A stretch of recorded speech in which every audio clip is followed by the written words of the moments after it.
Hey everybody, Roger Levin here with your Practice Production Pearl of the Week.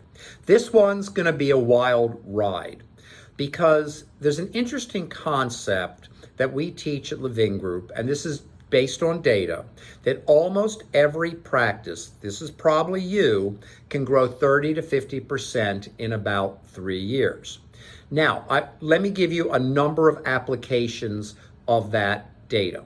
First, I was talking to a dentist recently whose overhead had risen 7%. Okay, we don't want that. We need to analyze it, bring it down. It's not this pearl this week, but I could list a dozen ways to bring overhead down at least 4 to 8% very quickly. But putting that aside, I said to him, yes, we need to bring that overhead down, but at the same time, if you are not looking at your upside, your production side, you're missing the real opportunity. Because with overhead, you can only cut once, but with production, theoretically, there's an infinite growth potential. So if you grow at the minimum level of 30% in 3 years, but your overhead went up 7%, and let's just say for a moment you didn't correct it, that's still 23% net growth. What if you grew 40%? That's 33% net growth. What if you grew 35% and brought the overhead down that excess 7%? You're up 35%.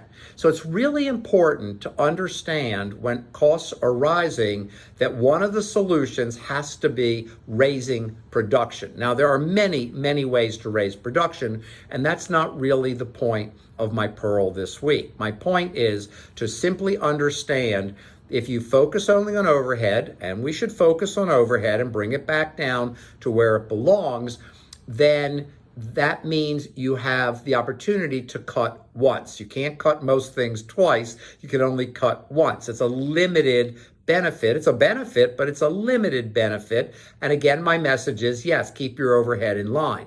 But the infinite benefit, or at least 30 to 50% opportunity, is on production. So of course we want to do both, but if I could only do one, I'm starting with production because that's the big gain. So just to give you things to think about, if you watch this again, make sure you hear me say, keep overhead in line, not ignore overhead, but understand that production is a critical factor because there are costs that are going up and not coming back down. And that's just a reality of the business world and the world today. So when costs go up, we need to make sure we match that with production or go get that 30 to 50% over about 3 years. As always, I wish you increased practice production every year, and I'll see you next week.